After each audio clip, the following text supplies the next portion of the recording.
Hare Krishna, Krishna Krishna, Hare Ram, Ram Ram, Hare Hare. Hare Krishna. So thank you all for joining in. We'll start with the prayers. Om Jnana Timirandasya Jnananjana Shalakaya Chakshurun Militam Yena Tasmai Shri Gurave Namaha. Shri Chaitanya Manobishtam Sthapitam Yena Bhutale Swayam Rupa Kadamayyam Dadati Swapadantikam Vandeham Shri Guru Shri Utapatakamalam Shri Gurun Vaishnavamscha श्रीरूपं साग्रजातं सहगणा रघुनाथान्वितं तं सजीवं साद्वैतं सावधूतं परिजनासहितं श्रीकृष्णचैतन्यदेवं श्रीराधाकृष्णपादान् सहगणललिता श्रीविशाखान्वितांश्च नमो विष्णुपदाय कृष्णप्रेष्ठाय भूतले श्रीमते भक्तिवेदान्तस्वामी इति नामिने नमस्ते सारस्वते देवे गौरवाणी प्रचारिणे निर्विशेष शून्यवादी पाश्चात्यदेशतारिणे नमो महावदन्याय कृष्णप्रेम प्रदायते कृष्णाय कृष्णचैतन्य नाम्ने गौरदुषे नमः पञ्चतत्त्वात्मकं कृष्णं भक्तरूपस्वरूपकं भक्तावतारं भक्ताख्यं नमामि भक्तशक्तिकं हे कृष्णा करुणा सिन्धु दीनबन्धो जगत्पते गोपेश गोपिकान्त राधाकान्त नमोस्तुते तप्तकाञ्चन गौरङ्गी राधे वृन्दावनेश्वरी वृषभानुसुते देवी प्रणमामि हरिप्रिये वाञ्छाकल्पतरुभ्यश्च कृपासिन्धुभ्य एव च पतितानां पावनेभ्यो वैष्णवेभ्यो नमो नमः जय श्री कृष्ण चैतन्य प्रभु नित्यानंद श्री अद्वैत गदाधार श्रीवासादि और भक्तवृंदा हरे कृष्णा कृष्णा कृष्णा हरे हरे हरे राम राम राम हरे हरे गुरवे गौरचंद्राय राधिकाय तरालये कृष्णाय कृष्णभक्ताय तद्भक्ताय नमो नमः मूकं करोति वाचालं पङ्गुं लङ्घयते गिरिं यत्कृपातमहं वन्दे श्रीगुरून् दीनतारिणं परमानन्दमाधवं श्रीकृष्णचैतन्यमीश्वरं हरिः ओम तत्सत् Hare Krishna. So then the pranams to all. So we are on chapter number 2 of Bhagavad Gita. Om Namo Bhagavate Vasudevaya. Om Namo Bhagavate Vasudevaya. Om Namo Bhagavate Vasudevaya. So in chapter number 2, we've studied until the 6 shlokas, wherein the topic is predominantly the same as what we've studied in the first chapter, which is Arjuna is having doubts, Arjuna is having queries, Arjuna does not want to fight the battle. Arjuna is giving a lot of reasons why he should not fight the battle, right?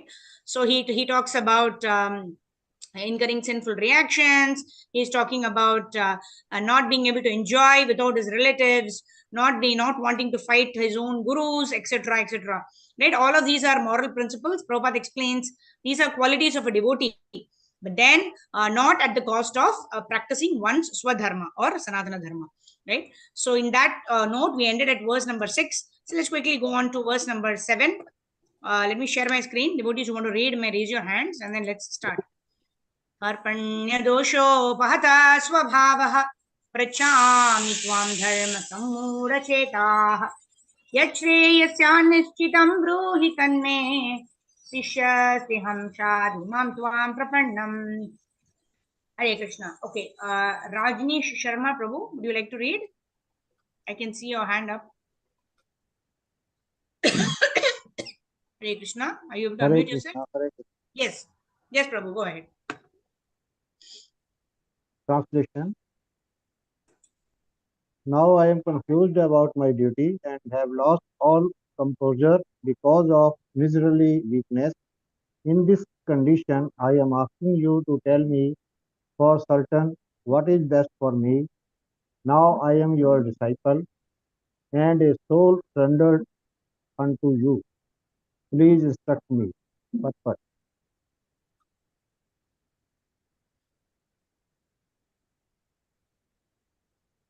By nature's own way, the complete system of material activities is a source of perplexity for everyone. In every step there is perplexity, and therefore it behooves one to approach a bona fide spiritual master who can give one proper guidance for executing the purpose of life. All Vedic literatures advise us to approach a bona fide spiritual master to get free from the perplexities of life which happen without our desire. They are like a forest fire that somehow blazes without being set by anyone. Similarly, the world situation is such that perplexities of life automatically appear without our wanting such confusion. No one wants fire and yet it takes place and we become perplexed.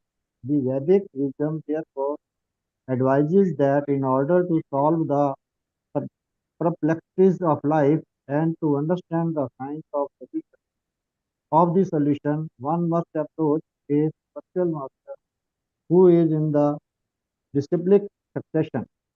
A person with a bona fide spiritual master is supposed to know everything. One should not therefore remain in perplexities, but should approach a spiritual master. This is the purpose of who is the man in material perplexities. It is he who does not understand the problems of life.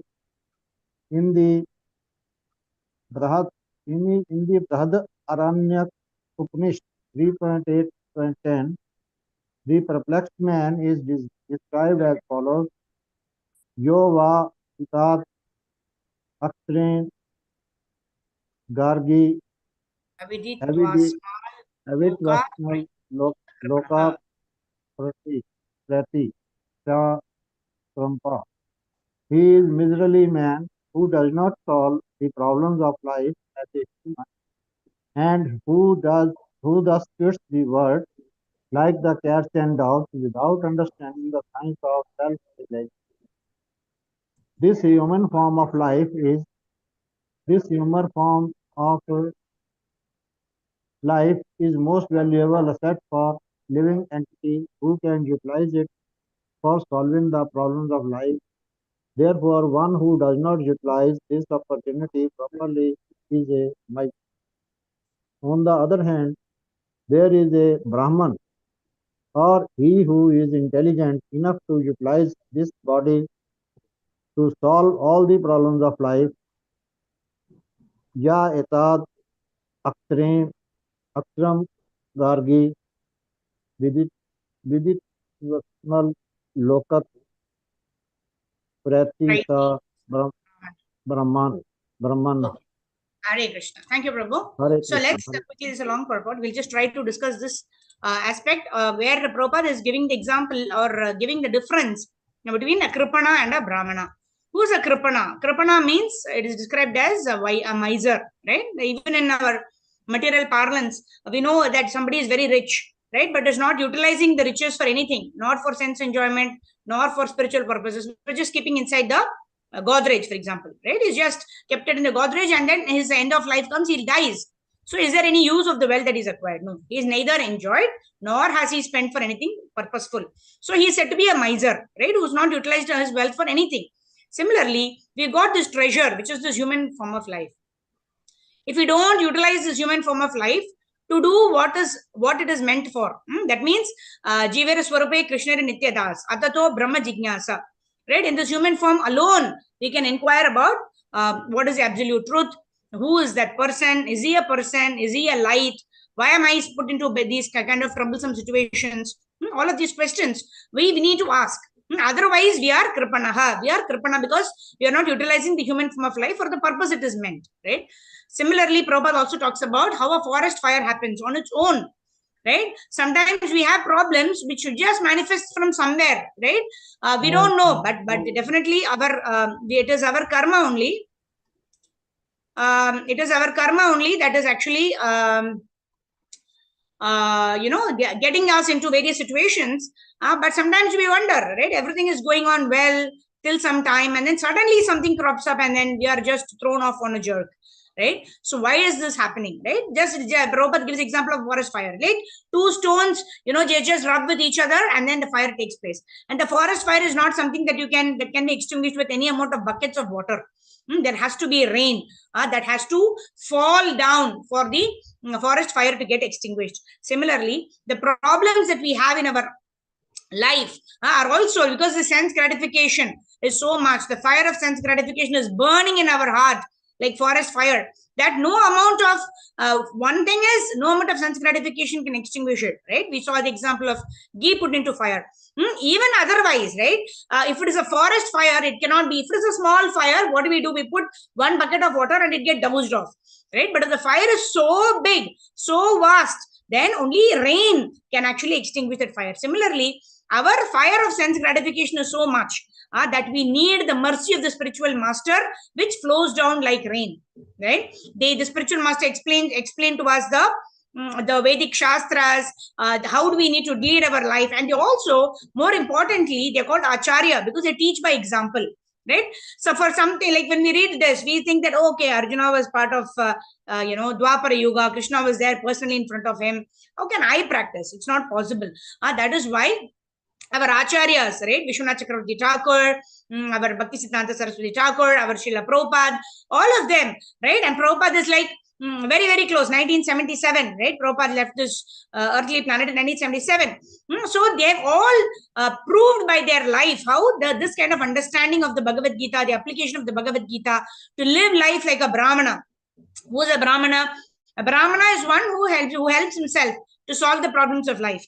Right? A Kripana is someone who continues to do, irrespective of having so much of problems. He wants to get himself more and more entangled, like a Kripana or a miser, because he does not know how to solve the problems of life, does not even want to take shelter of somebody who can help him. Right? Whereas a Brahmana is a person who is intelligent. Why is he intelligent? Not because he's got all the answers, but because he decides to utilize his body to solve the ultimate problem of life. What are the ultimate problems of life? Janma, Mrityu, Jara, and Yadi. Right? Now Prabhupada is going to speak more about Kripana. Right? We are all Kripanas. That's why we are in this material world. If we are and we are in the process of becoming Brahmanas. Why? Because we're getting this knowledge of Bhagavad Gita, and slowly but steadily we want to apply those principles in our life. In this way, as we continue to do Swadharma and Sanatana Dharma, in this way, slowly we'll make our transition from Kripana to Brahmana. That means from Bhoga Vritti to Seva Vritti. Like that. Okay, who'll read? Someone else. Okay, Sindhu Mataji, go ahead. Hare Krishna, pranams Mataji. Hare Krishna, Mataji, yes. The Kripanas from there, no? Yes, the Kripanas are miserly persons. The Kripanas or miserly persons waste their time in being overly affectionate for family, society, country, etc. in the material conception of life. One is often attached to family life, namely to wife, children, and other members on the basis of skin disease. The Kripana thinks that he is able to protect his family members from death, or the Kripana thinks that his family or society can save him from the verge of death. Such family attachment can be found even in the lower animals who take care of children also. Being intelligent, Arjuna could understand that his affection for family members and his wish to protect them from death were the causes of his perplexities. Although he could understand that his duty to fight was awaiting him, still on account of miserly weakness, he could not discharge the duties. He is therefore asking Lord Krishna, the Supreme Spiritual Master, to make a definite solution. He offers himself to Krishna as a disciple. He wants to stop friendly talks between the master and the disciple are serious, and now Arjuna wants to talk very seriously before the recognized spiritual master. Krishna is therefore the original spiritual master of the science of Bhagavad Gita, and Arjuna is the first disciple for understanding the Gita. How Arjuna understands the Bhagavad Gita is stated in the Gita itself. And yet foolish mundane scholars explain that one need not submit to Krishna as a person, but to the unborn within Krishna. So there is no difference between Krishna's within and without. And one who has no sense of this understanding is the greatest fool in trying to understand the Bhagavad Gita. Hare Krishna. Thank you, Mataji. Hare Bol. So this is a very, very important verse. This is the turning point, right? Where Arjuna surrenders to Krishna. Sishyaste aham shadi mam tvam prapannam. So when we are surrendering to the spiritual master in this way, where we are surrendering. You see, when we surrender, what does it mean? When we bow down, what does it mean? It means that we are getting out of the false ego, that I am the controller. People have to bow down to me. People have to listen to me. People have to work in a way that I am telling them. Right? That is all false ego. Right? But when we are inquiring from a spiritual master, when we are bowing down, we are taking a humble position. Right? When we are taking a humble position, that is our real spiritual nature. Jivera Swarupai Krishnera Nitya Das. And the dasa of all those who help us become closer to Krishna. Right? In this purport, Prabhupada makes 4 very important points. The first one is Kripana. Kripana means someone who is I-centric. I, my family, my society, my country. That means I'm situated in the bodily platform. I'm situated in what I think are my attachments according to this body. Right? Then, but the real thing is Vasudeva Kutumbakam, right? Krishna says, Aham Bija Pradapita. I am the father.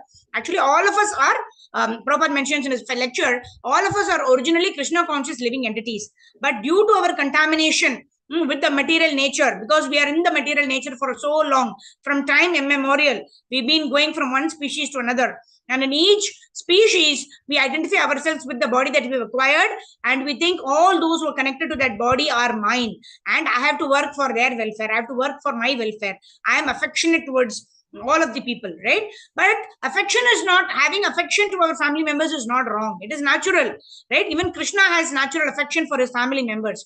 But there is a difference between affection and attachment, right? It is good to have affection.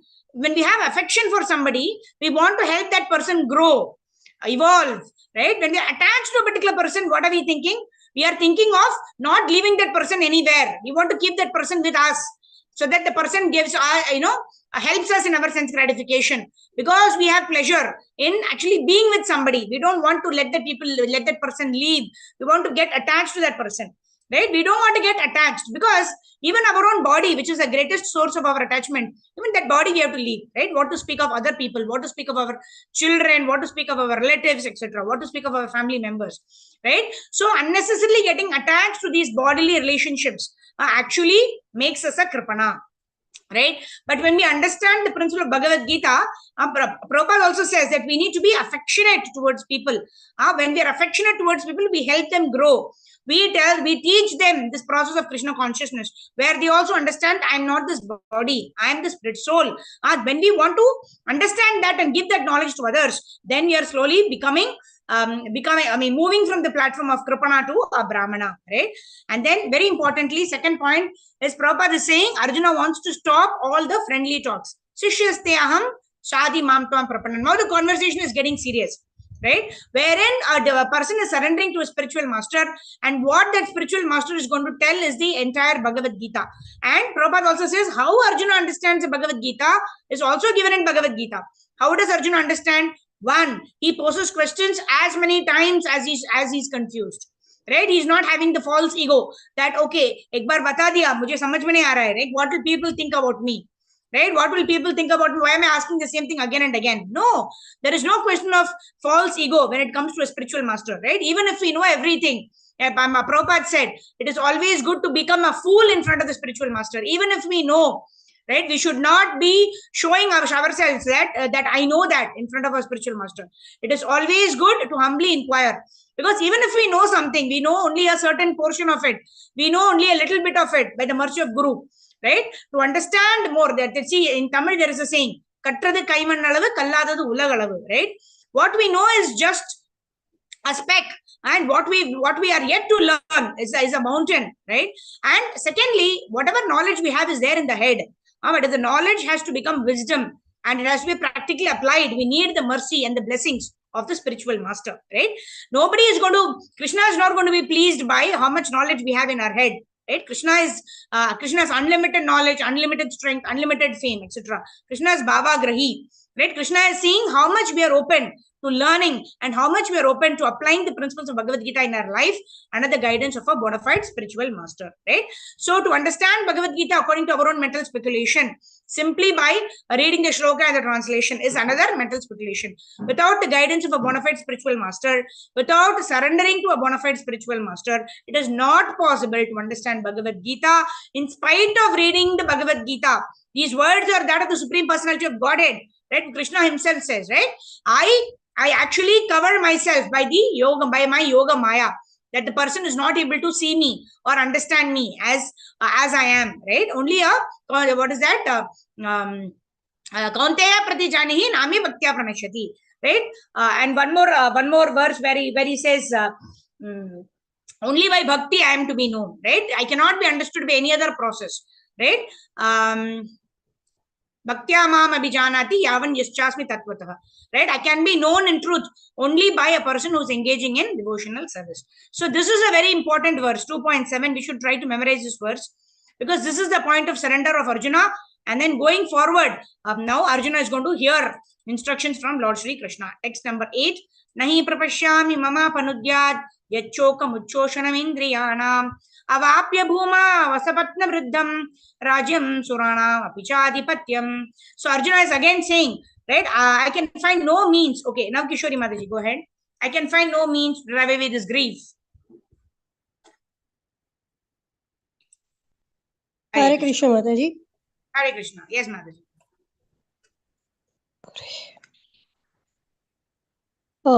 Sorry, Mataji. Translation and purport by Srila Prabhupada. Srila Prabhupada ki jai.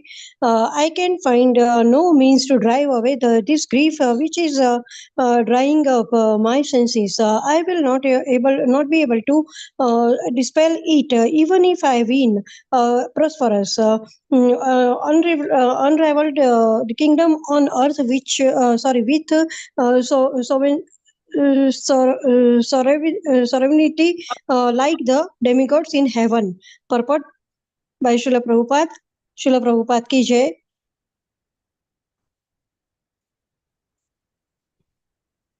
Although Arjuna was putting forward so many arguments based on knowledge on the principles of religion and moral codes, it appears that he was unable to solve his real problem without the help of the spiritual master, Lord Shri Krishna. He could understand that his so-called knowledge was useless in driving away his problems, which were drying up his whole existence, and it was impossible for him to solve such perplexities without the help of a spiritual master, like Lord Krishna.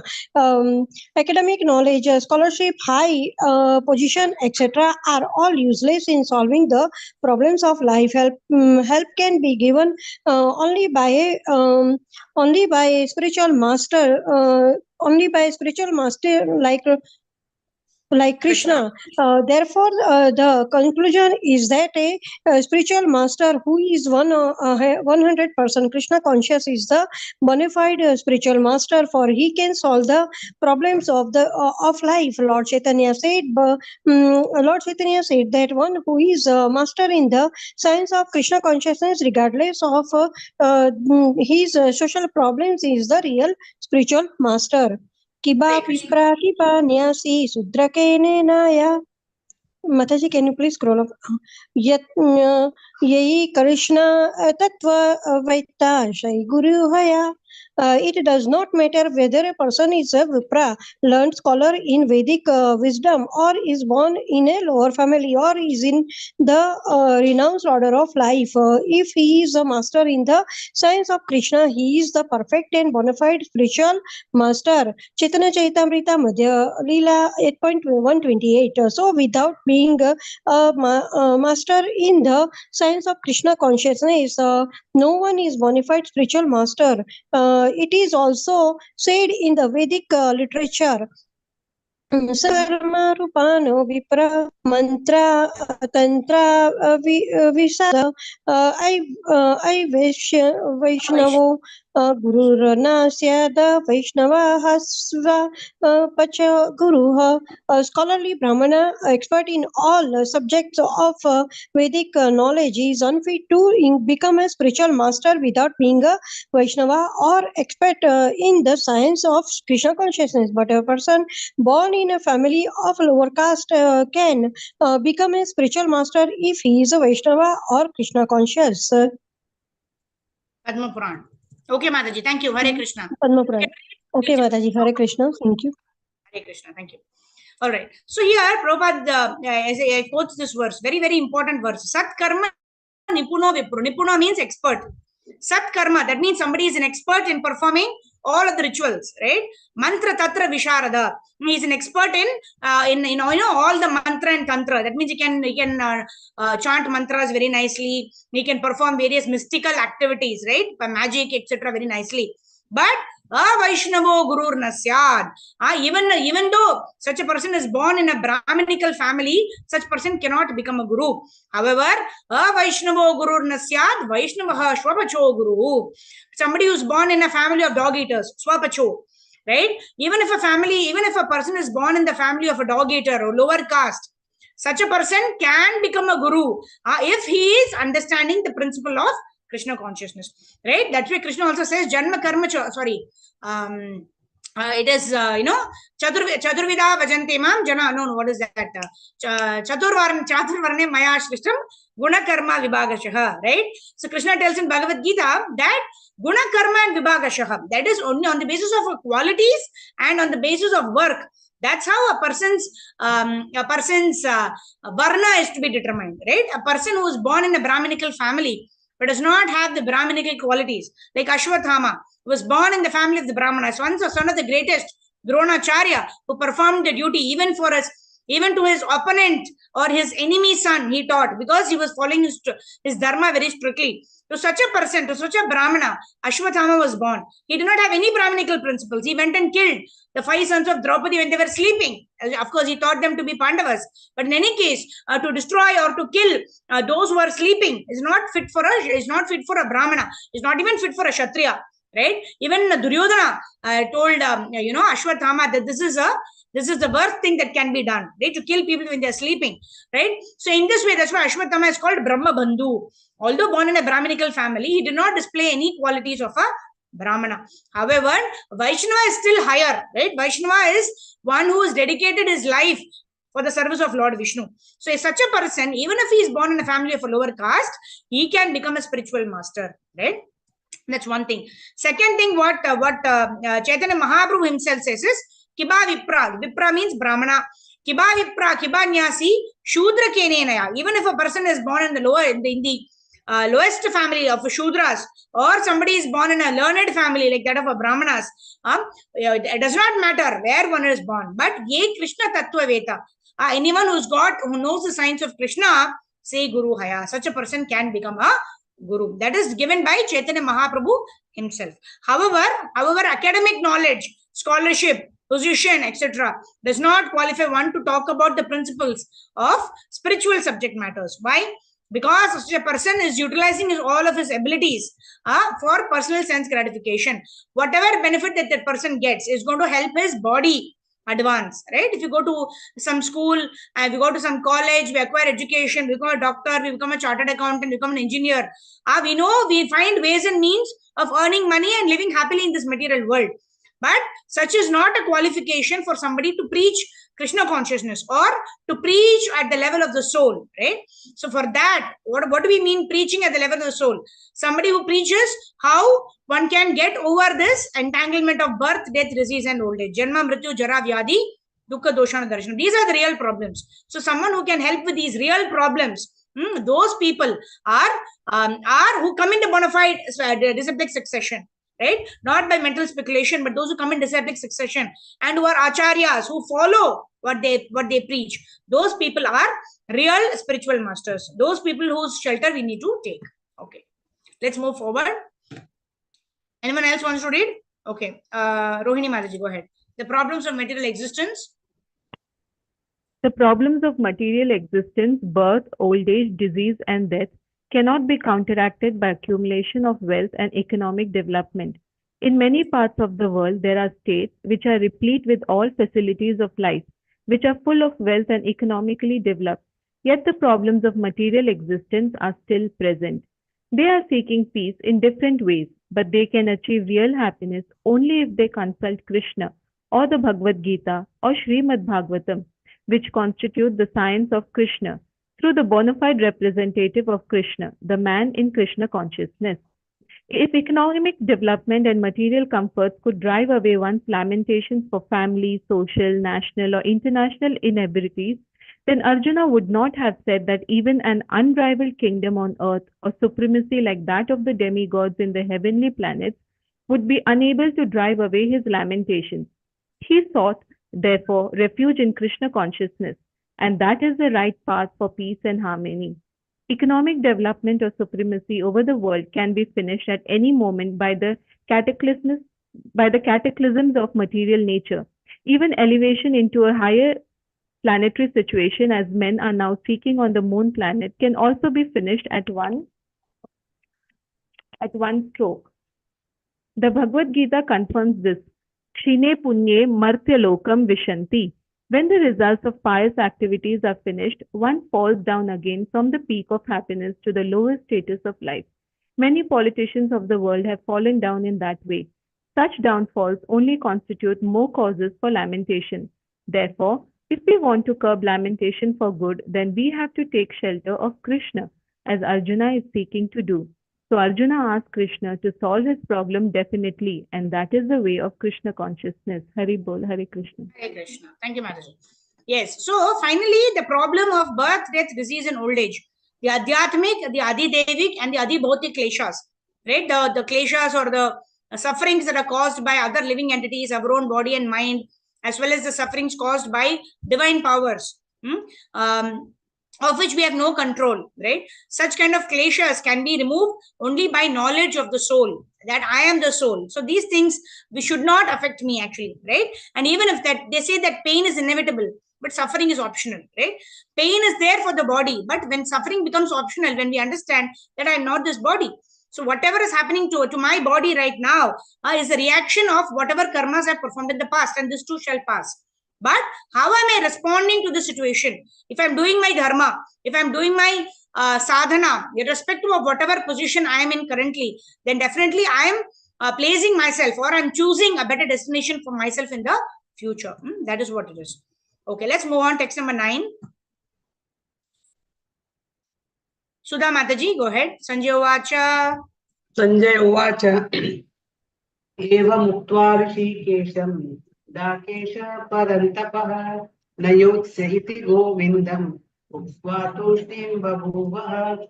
Translation and purport by Srila Prabhupada ki jai. Sanjay said, having spoken thus, Arjuna, chastiser of enemies, told Krishna, Govinda, I shall not fight, and fell silent. Purport. Dhritarashtra must have been very glad to understand that Arjuna was not going to fight and was instead leaving the battlefield for the begging profession. But Sanjay disappointed him again in relating that Arjuna was competent to kill his enemies. Parantapa. Although Arjuna was for the time being overwhelmed with false grief due to family affection, he surrendered unto Krishna, the supreme spiritual master, as a disciple. This indicated that he would soon be free from the false lamentation resulting from family affection and would be enlightened with perfect knowledge of self-realization or Krishna consciousness, and would then surely fight. Thus, this Dhritarashtra's joy would be frustrated since Arjuna would be enlightened by Krishna and would fight to the end. Thank you, Mataji. Hare Krishna. Hare Krishna. Thank you. Mataji, you can continue reading. I just want to make one point here. Parantapa. Parantapa means one who can conquer his enemies, right? One may have enough strength, everything, all the resources, but as long as one is not engaged on one's duty, he will not be utilizing his resources. And anything that we don't use will get rusted, right? Sometimes we don't, say for example, I don't use this hand at all for some time like this only. I'm just sitting. Like sometimes I also experience that when I sit for 2 hours like this only, I'm not able to get up and walk. My legs become numb. Right? So we need to keep moving things. We need to keep working on our senses. We need to keep performing our sadhana. Otherwise, it will become more difficult for us, because that resistance power will develop if we don't utilize it. That is true even of our sense organs. What to speak of spiritual utilization, right? If we don't utilize it, then what happens? It will get rotten. It will get rotten. It will get rusted and wasted, right? So similarly here, Prabhupada is also talking about false lamentation. Because of false lamentation, I'm thinking that I will not perform my duty. I will just sit down and meditate. because I don't feel like doing anything. So I'm doing things on a mental platform, on a physical platform. If I want to do something, I will do. If I don't want, I will not do. That is not the way of taking decisions, especially for a person who wants to get freed from this moha, from this from illusion. If someone wants to get liberated, one has to act under the guidance of a bona fide spiritual master, not according to one's own whims and fancies. So one should be enlightened with perfect knowledge of self-realization from a bona fide spiritual master and act accordingly. So here Arjuna is an enlightened soul, right? Although he didn't want to fight, and that was giving Dhritarashtra joy, right? But Sanjay himself knew that Arjuna was not going to do that, right? That's why he's telling, that is why he's telling Dhritarashtra that although Arjuna, right, his Parantapa, he's addressing as, Krishna is addressing Arjuna as Parantapa, and this is what Sanjay is also telling, right? Arjuna, the chastiser of enemies, told Krishna. So in this way, Sanjay also understood, right? That is the consciousness difference, right? Dhritarashtra was not able to understand, but even in they are still on the second chapter, right? Where Krishna is yet to speak. But from Prabhupada's purports, we can clearly understand that even Sanjaya, right, while he is addressing him as Parantapa, that means he also knew that Arjuna was going to get his doubts cleared and he was going to fight the war. But Dhritarashtra wanted to live in his world of illusion. He was happy that, Arjuna is filled with compassion and he's going for the profession of begging. Now my son will retain the kingdom. So that is what, right? Whatever we see is according to the glass that we wear. If we wear yellow glasses, we see everything yellow. But we see things as they are only when we are studying through when we are seeing through the eyes of the scriptures, right? Shastra Chakshushaha. We have to listen with an open mind. Yeah. All right. Let's move on to text number 10. Sudha Mataji can continue. Yes, Mataji. Hare Krishna. Hare Krishna. Tamuvacha Rishikesha Prahasaniva Bharata Senayorubayor Madhye Vishidantam Midam Vachaha. Translation and purport by Srila Prabhupada ki Jai. O descendant of Bharata, at that time, Krishna, smiling in the midst of both the armies, spoke the following words to the grief-stricken Arjuna. Purport. The talk was going on between intimate friends, namely the Rishikesha and the Gudakesha. As friends, both of them were on the same level, but one of them voluntarily became a student of the other. Krishna was smiling because a friend had chosen to become a disciple. As Lord of all, he is always in the superior position as the master of everyone, and yet the Lord agrees to be a friend, a son, or a lover for a devotee who wants him in such a role. But when he was accepted as the master, he at once assumed the role and talked with the disciple like the master with gravity as it is required. It appears that the talk between the master and the disciple was openly exchanged in the presence of both armies, so that all were benefited. So the talks of Bhagavad Gita are not for any particular person, society, or community, but they are for all, and friends or enemies are equally entitled to hear them. Thank you, Mataji. Hare Krishna. Hare Krishna. So the very important sentence here, which we have to understand is, when somebody assumes somebody as a master, then automatically the disciple and the master, they have their roles and responsibilities to be performed, right? A disciple should hear with a humble mood, with a submissive attitude, and with a desire to serve the spiritual master. And the spiritual master from his side should come in a bona fide disciplic succession, should not concoct using any kind of mental speculation, right? So he should just pass on the message as it is, right? Once Prabhupada said, my only contribution is that I have mentioned in the purports of the Bhagavad Gita the same message that Krishna has given to Arjuna. There is no mental concoction, there is no addition, subtraction, multiplication, division according to my own mental assumptions or mental speculations, right? So in this way, anybody who speaks on this Bhagavad Gita, right, Prabhupada says, Krishna tells in Bhagavad Gita, surrender to me. So we are telling in the purport, surrender to Krishna. So there's no difference between what Krishna tells Arjuna and what we've given in the purports of the Bhagavad Gita, right? And then it is also meant for all. Why? Because these are not talks between two friends. Although it started off as a talk between two friends, Arjuna, we saw in the introduction, how Arjuna is telling that not only are you telling me that you're the Supreme Lord, but also the Rishis, Asita, Devala, Vyasa, all of them are also telling me that Krishna is the Supreme Personality of Godhead. And whatever the Supreme Personality of Godhead speaks is for the benefit of all human beings, right? Krishna says, Aham Bija Pradapita. It's for all, right? And whoever is actually giving this knowledge of Bhagavad Gita also has to have that particular frame of mind to not, because this is not going to give us any kind of material benefit. So this Vidya Vinaya Sampanne Brahmane Kavi Hastini Shuni Cheva Swapakaicha Panditaha Samadarshinaha. A Panditaha or a person who is actually understood the essence of the Bhagavad Gita or the essence of spiritual knowledge sees everybody with an equal vision, right? Whether he is a dog eater or a dog or a Brahmana or a Kshatriya or a Vaishya or a Shudra, does not matter, because Krishna is there in the heart of all of the living entities. So any person who is giving this knowledge of the Bhagavad Gita should know that he himself is acquired it with the mercy of his Guru, and he should be giving this knowledge to each and every one without seeing who that person is, what is his qualification. There is no qualification. The only qualification is from the disciple. There should be enthusiasm, there should be surrender, there should be inquiry, and there should be this service attitude, right? And from a bona fide spiritual master's perspective, he should give this knowledge to everybody, whoever is sincerely seeking the truth, and also he should come in a bona fide disciplic succession, so that there is no personal concoction in the delivery of the Bhagavad Gita. Okay, text number 11. Okay, who will read? Okay, Manimala Mataji, go ahead. Shri Bhagavan Uvacha. Hare Krishna Mataji, Dandavat Pranam. So this is the first verse, or the first verse, we can say, spoken by Lord Sri Krishna himself. Very important verse. Let's go ahead. Yes, Mataji. Sri Bhagavan Uvacha Ashokat. Mataji, after you. Yeah. Ashochan Vashochasvam. Asocham to Anavasatam. Ashochan Asochwa Anvasochasvam. Srutam Prajna Shabashase. Gatasin. Mataji, please. Gatasumna Gatasumscha Nanu Shochanti Panditaha. Yes, Mataji, go ahead. Thank you. The Supreme Personality of Godhead said, while speaking learned words, you are mourning for what is not worthy of grief. Those who are wise lament neither for the living nor for the dead.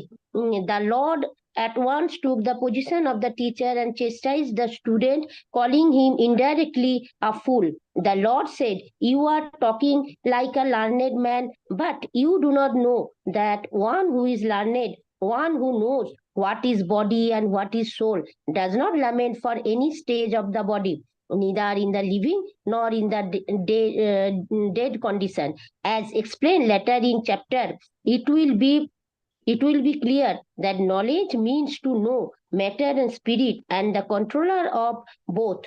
Arjuna argued that religious principles should be given more importance than politics or sociology. But he did not know that knowledge of matter, soul, and the supreme is even more important than religious formularies. And because he was lacking in that knowledge, he should not have posed himself as a very learned man. As he did not happen to be a very learned man, he was consequently lamenting for something which was unworthy of lamentation. The body is born and is destined to be vanquished today or tomorrow. Therefore, the body is not as important as the soul. One who knows this is actually learned, and for him there is no cause for lamentation, regardless of the condition of the material body. Hare Krishna. Yeah. Hare. First verse by Lord Sri Krishna. Right? What is Krishna telling here? Krishna is saying that you are a fool, right? While you are speaking learned words, you are actually a fool. Why? Because Krishna himself tells the reason, right? And Prabhupada explains it further. Why is Arjuna being called a fool here? Because Arjuna is lamenting for something that is actually not worthy of grief, right? Brahmabhuta prasannatma na shochati na kankshati sama sarveshu bhuteshu natvam debate paraha. That means what? When somebody is born, the expiry date is already written. Everything that is material, everything that is jada in this world have the expiry date written on it, right? And when it expires on that particular day, No, an intelligent person will not grieve because he knows that anything that is born is sure to die, and what is dying will again be born, like that, right? So in the next couple of verses, Krishna will speak about the difference between the body and the soul, and how the soul is eternal and the body is always perishable. Yeah, who will read? Okay, Manimala Mataji, you can continue. Natvevaham jatu nasam natvam nemi janadipaha na chaiva na bhavishyamaha sarve vayam matah param. Translation and purport by Srila Prabhupada. Srila Prabhupada ki jai. In the Vedas, the Katha. No, never was there a time. Translation. Okay, Mataji. I miss it. Never was there is a time when I did not exist, nor you, nor all these kings, nor in the future shall any of us cease to be. In the Vedas, the Katha Upanishad, as well as in the Svetashvatara Upanishad. It is said that the Supreme Personality of Godhead is the maintainer of innumerable living entities in terms of their different situations according to individual work and reaction of work. That Supreme Personality of Godhead is also by his plenary position alive in the heart of every living entity. Only saintly person who can see within and without. The same Supreme Lord can actually attain to perfect and eternal peace. Yeah. So we know that whatever happens in our life is due to our past karmic reactions. Right? But we are all individuals. We are also eternal. But the Lord is also eternal. But the Lord is the maintainer. And we are the maintained.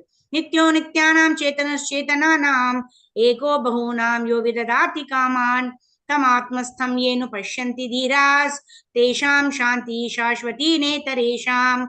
Katha Upanishad 2.2.13. Should I continue, Mataji? Yeah, Navkishori. No, thanks, Mataji. Navkishori Mataji, go ahead. Hare Krishna Mataji, Dandavat Pranam, thank you. Dandavats. The same Vedic truth given to Arjuna is given to all persons in the world who pose themselves as very learned but factually have but a poor fund of knowledge. The Lord says clearly that he himself, Arjuna, and all the kings who are assembled on the battlefield are eternally individual beings, and that the Lord is eternally the maintainer of the individual living entities, both in their conditions and in their liberated situation. The Supreme Personality of Godhead. The Supreme Personality of Godhead is the Supreme Individual Person, and Arjuna, the Lord's eternal associates, and all the kings assembled.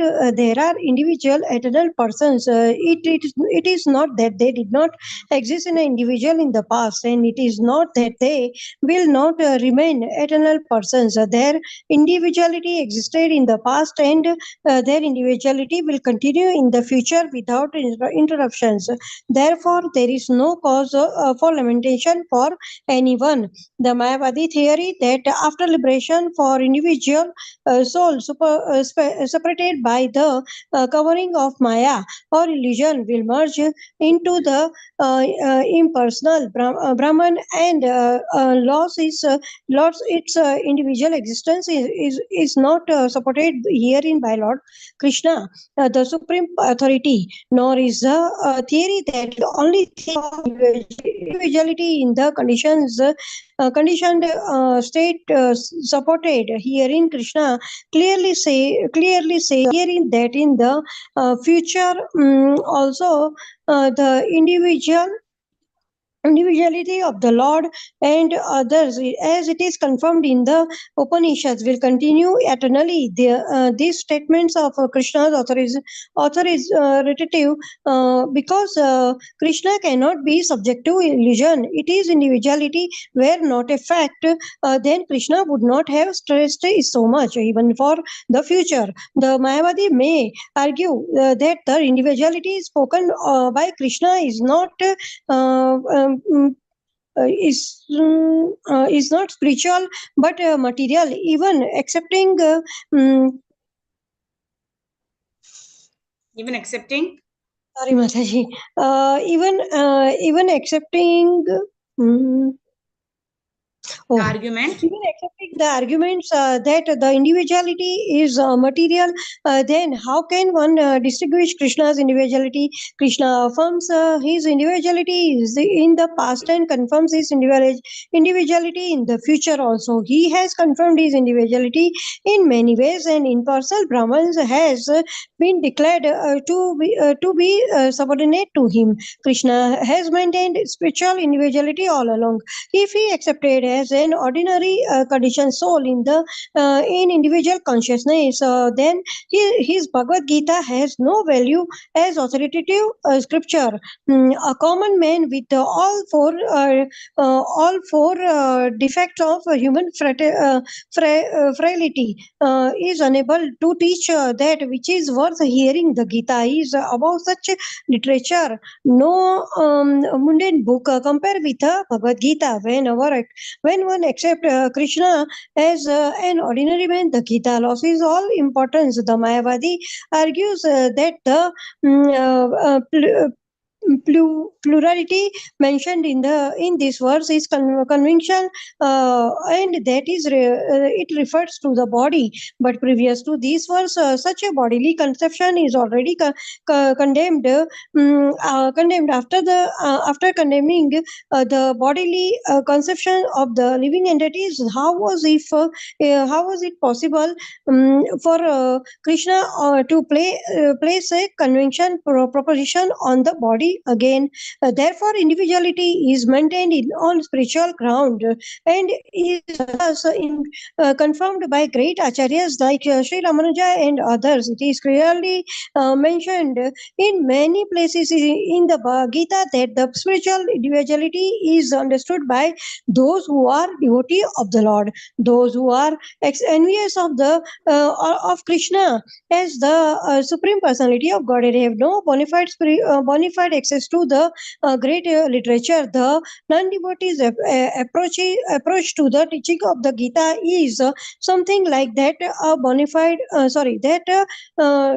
that of a bee leaking on a bottle of honey. One cannot have a taste of honey unless one opens the bottle. Similarly, the mysticism of Krishna Mataji. Hari bol. Okay. Hari bol. Yeah. Hari bol.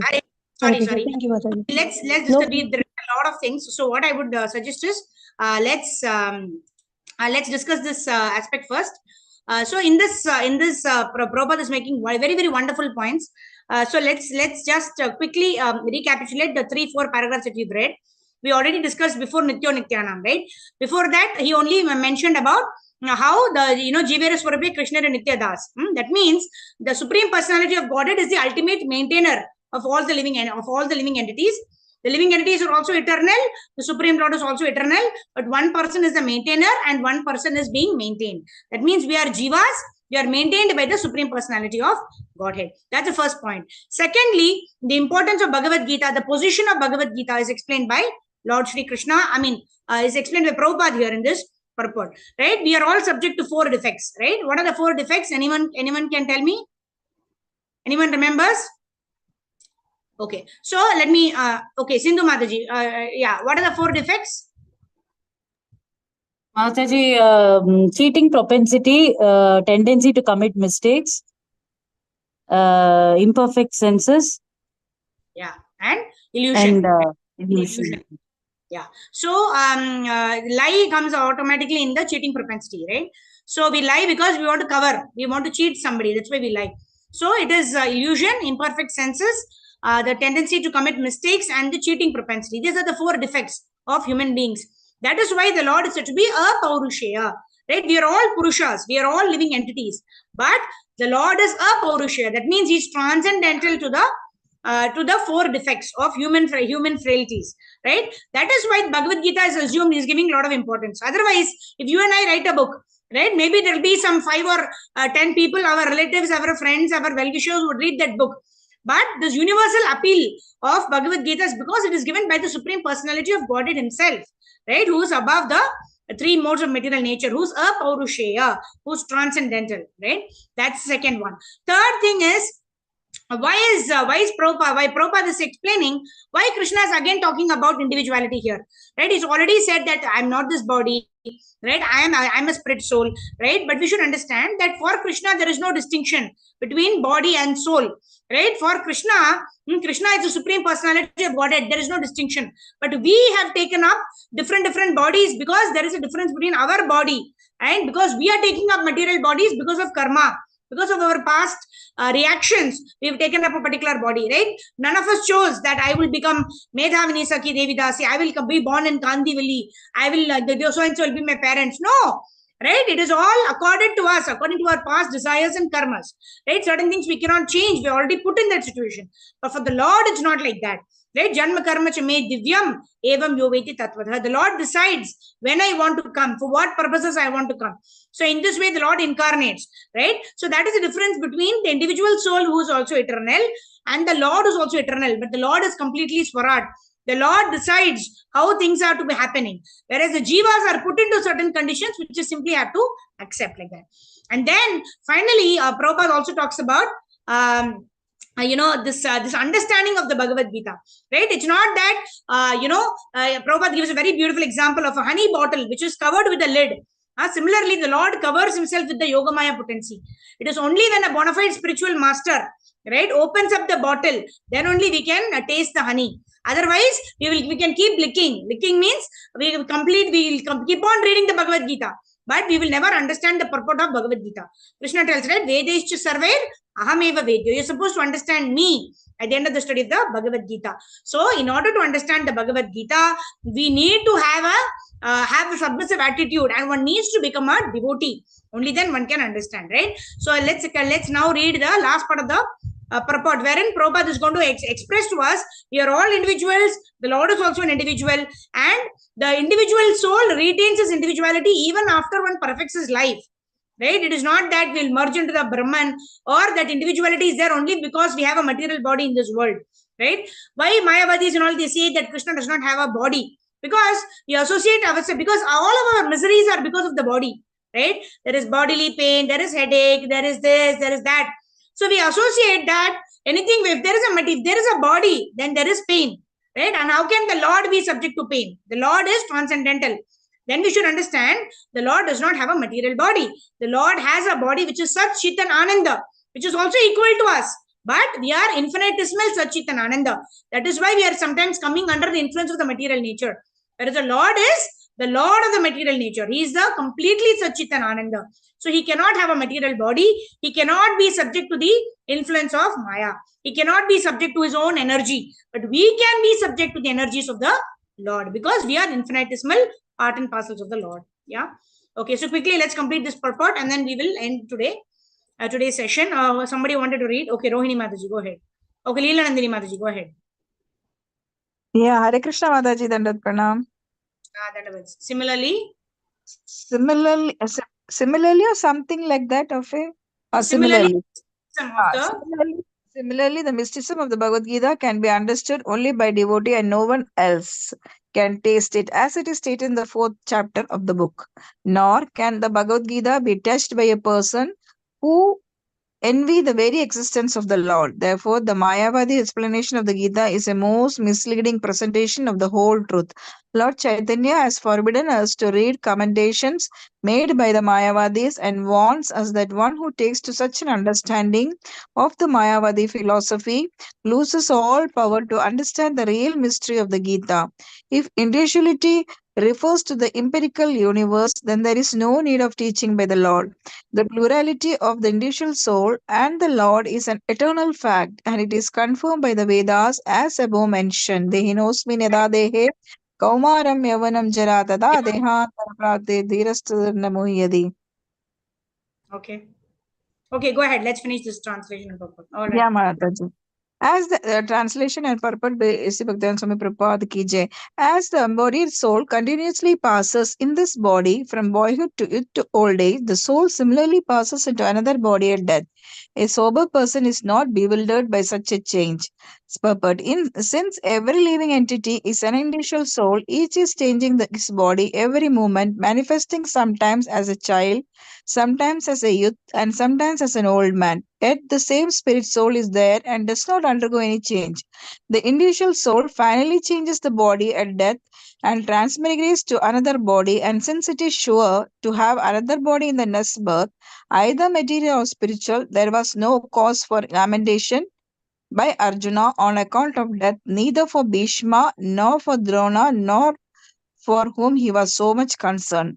Rather, he should rejoice for their changing bodies from old to new ones, thereby rejuvenating their energy. Such changes of the body account for varieties of enjoying or suffering, according to one's work in life. So, Bhishma and Drona, being noble souls, were surely going to have spiritual bodies in the next life, or at least life in heavenly bodies for superior enjoyment of material existence. So, in either case, there was no cause of lamentation. Any man who has Thank you, Mataji. perfect knowledge. Hari, Hari. Okay, Thank you, thank Mataji. you. Thank you, Haribol, Haribol. Thank you, thank you. So here again, Prabhupada is reiterating the same point that one should not be attached to one's bodily condition, right? Not rejoice for birth and not lament for death, because dehi nosmin yata dehi, right? Just as there is different transition from being a child to being a youth to being to being an adult, to getting to old age, and to becoming to becoming like not being able to perform certain functions, right? That's called dwindling. And then finally death, right? Death is the last change of the particular body, right? We know that, like, when we look at our photograph, say 20 years back, right, or even 40 years back, right, we're just born and then gone to school, we look so different. In every 7 years, it is said, every cell of the body changes every 7 years. So in this way, change is inevitable. And then Prabhupada is explaining to us how a sober person is not bewildered by such kind of change. All right. So Rohini Mataji, you can conclude the last two paragraphs of the purport, and then we'll end for today's session. Yeah, go ahead. Any man.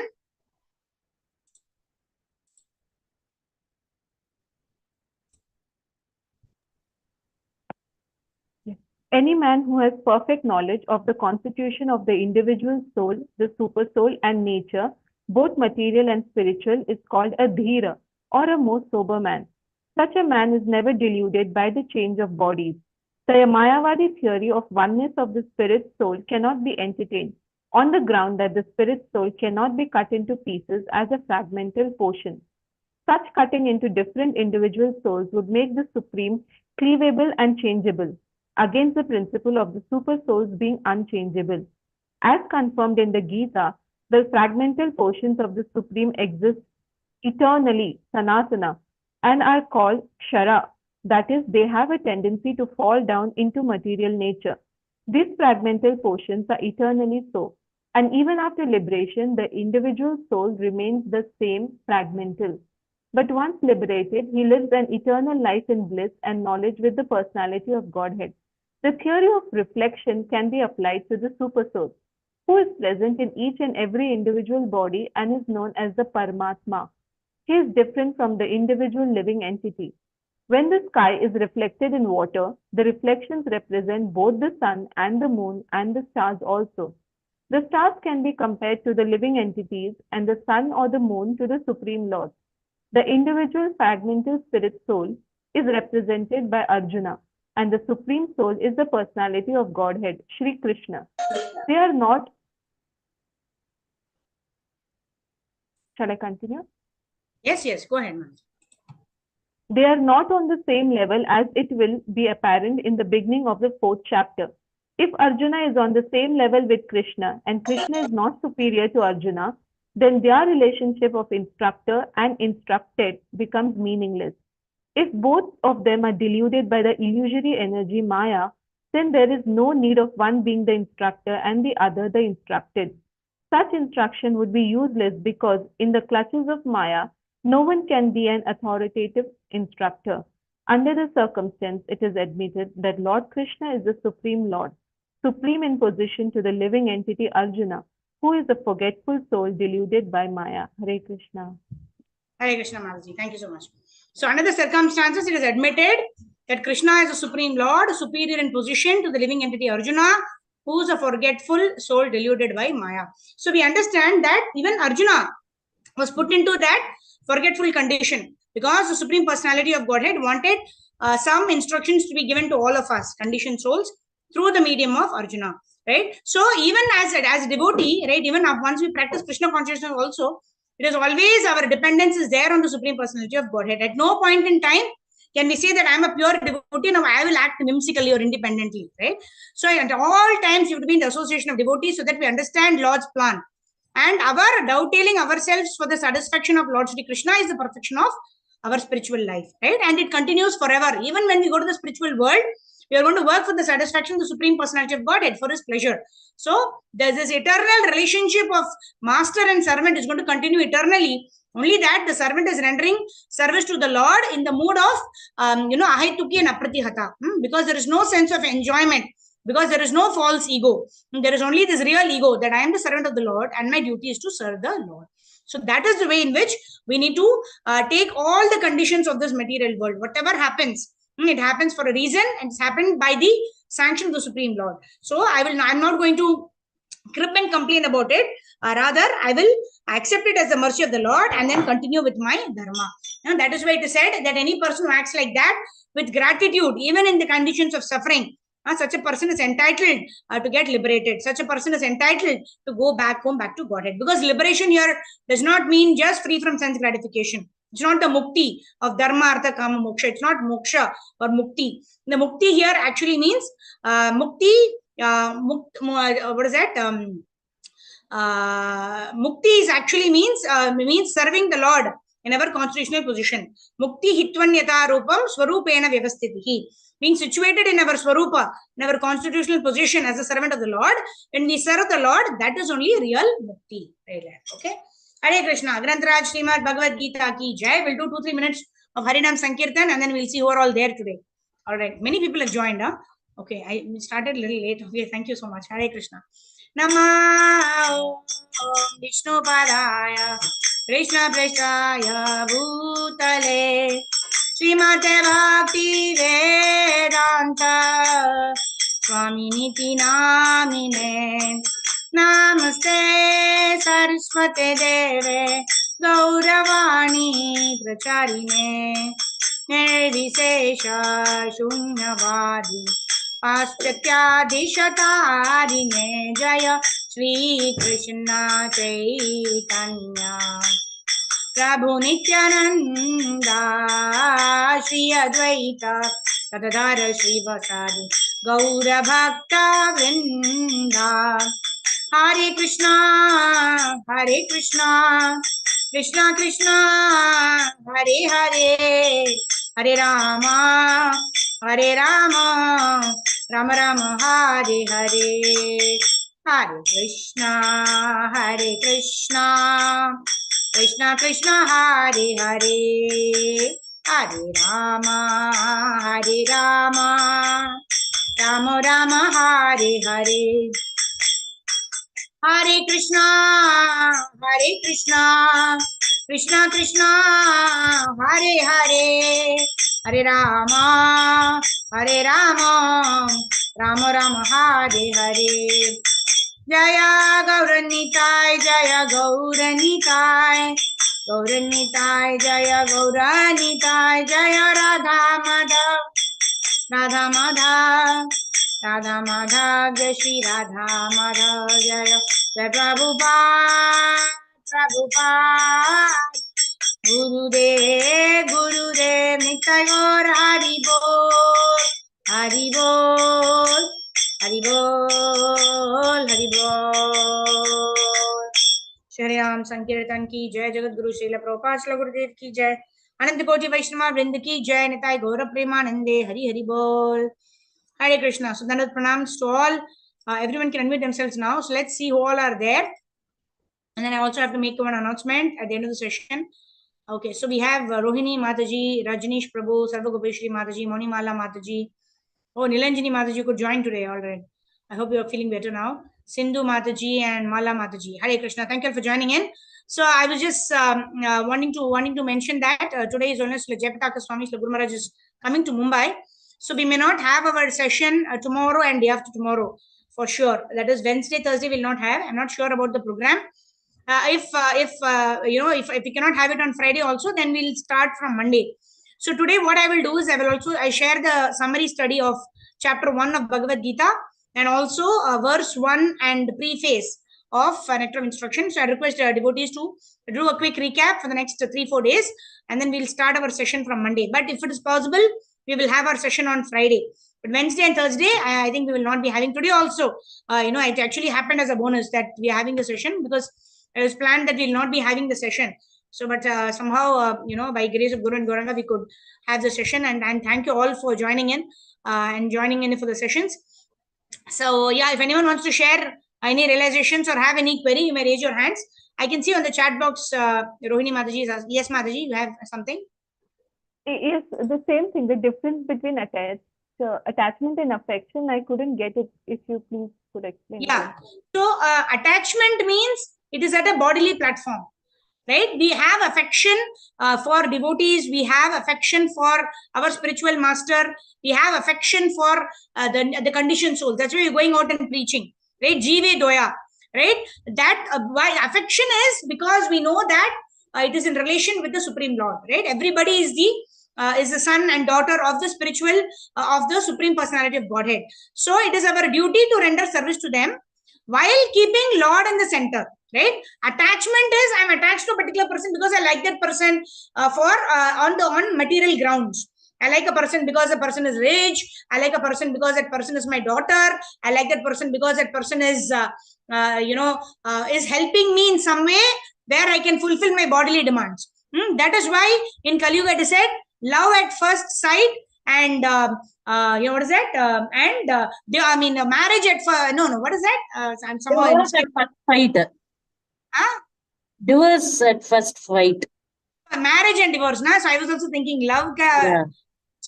So it is. There is love because there is material attraction. Somebody is good looking. Somebody is rich. Like somebody was mentioning in a class today. That a small children's class in a school, a teacher was asking, what do you want to become, right? So this boy, 8-9-year-old boy, he is saying, I want to become very rich. I will study very well. I'll become an entrepreneur of a company. I'm going to become very rich, and I'll buy so many jet planes. I'll fly from here and there.